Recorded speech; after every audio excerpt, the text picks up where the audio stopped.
3, 2, 1. Take 6. How to cook a scrambled egg.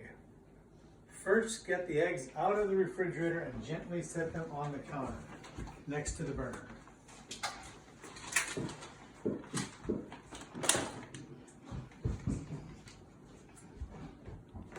Next, you get a 6-inch pan from the second biggest cabinet.